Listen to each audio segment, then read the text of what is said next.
By the one and only, the legendary Tom Fitton, president of Judicial Watch. Good morning, Tom. Welcome to the show. Derek, I can barely... Can you hear me? Yes, I can hear you.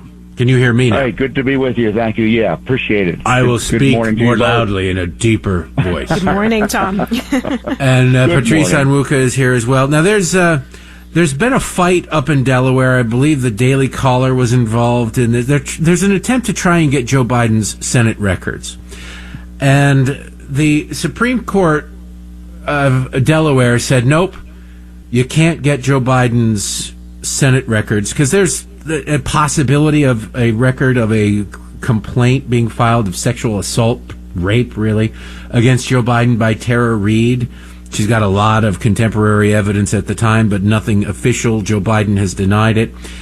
And Biden is refusing to let any of his records go. First of all, Tom, I don't think most people realize, because you got the Presidential Records Act and everything that's going on with former President Trump, people don't realize that Congress is the exact opposite of the executive branch. They get to keep everything secret for as long as they want. They can buy their servers from their offices and destroy them if they want. There is no Freedom of Information Act as it applies to congressional offices, right? Yeah, that's exactly right. And in the case of Joe Biden, he entered into a secret deal with the University of Delaware to house his Senate records, which comprise, well over, I guess, nearly 1,900 boxes of records. And the records won't be released to the public until 2 years after he leaves politics. So we, Judicial Watch and Daily Caller News Foundation, began years ago trying to get these records. The lower court said, well, there's no evidence the government's involved in maintaining them. There's no public access to records that are private.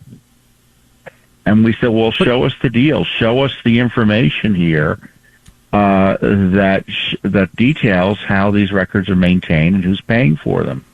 And there was this back and forth. Why are they private, though? Because they're paid for by taxpayers. I worked in the Senate. This would be FOIA under state law in Delaware.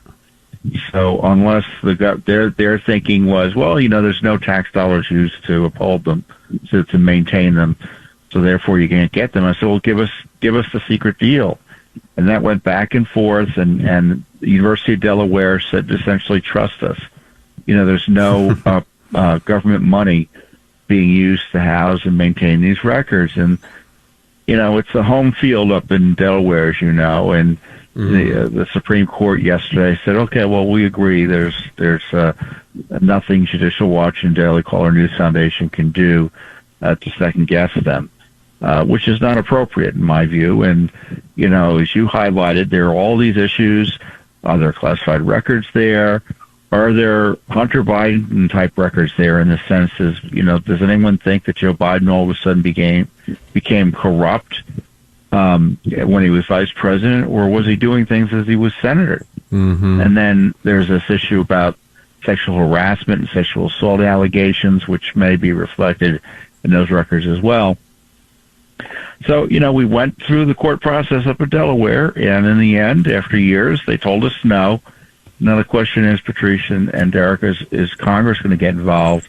Because they obviously have separate powers than Judicial Watch, and maybe they'll actually exercise them and try to get this information.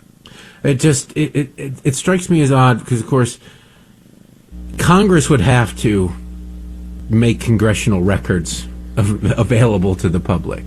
They'd have to rat on them. It's really easy for Congress to say, hey, executive branch, everything you do, we need access to, the public deserves access to. But these people are just as responsible as an administration. You want the administration's deliberation processes to be known to the public. But you also want the legislative deliberative process to be out there. Is there any appetite, you think, in Congress to... No. Public? That's never going to happen, at least voluntarily. They're never going to make their own records available to the public. And in this case, there's a public interest in figuring out what Joe was up to because he's president. Mm-hmm. Does he have classified information in this material? Is he being treated differently than Trump? Is who's funding this process to keep these records secret? And are there dots to, like you said, with the Hunter Biden business? With the Hunter Biden business, if you say, well, you had a meeting right here with these people, and then 2 months or 2 weeks later, Hunter Biden gets a $100,000 check from these people. There are all sorts of dots that they want to keep covered. But Patrice, I'm sorry, I'm monopolizing. Yeah.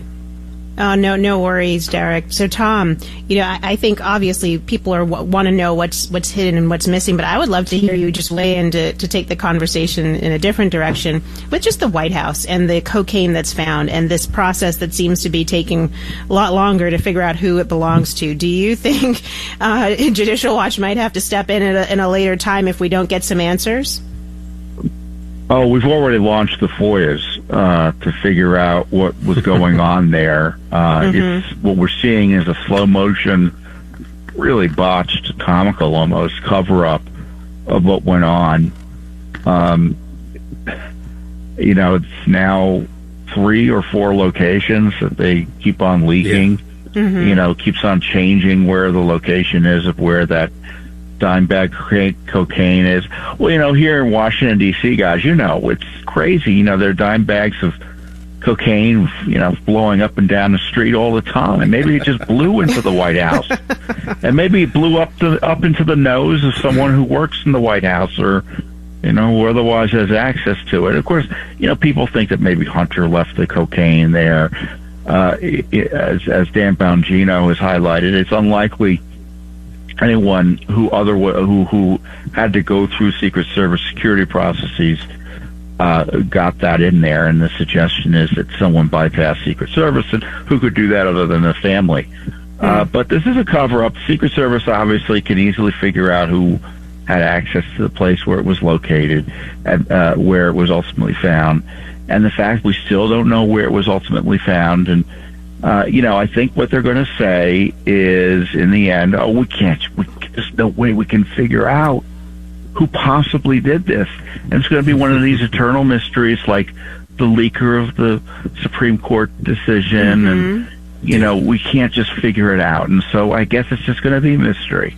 And this is where, it's amazing what you can't find when you don't look for it, Tom Fitton. And I suspect eventually they'll pick an intern. They'll draw lots and they'll promise them an ambassadorship in a future Democrat administration, but they've got to throw somebody off the Hunter Biden scent. Tom Fitton, Judicial Watch, appreciate the time this morning. And thank you. And Tom. I imagine, where do you go to the federal courts with the appeal, or is the Biden records just sealed now? Oh, no, they're done in terms of the state courts in Delaware, so Congress has got to step up if they want them. Or maybe the FBI will do a raid looking for classified records, right? Yeah, I'm going to start holding my breath on that now. JudicialWatch.org. Tom Fitton, thanks so much for the time.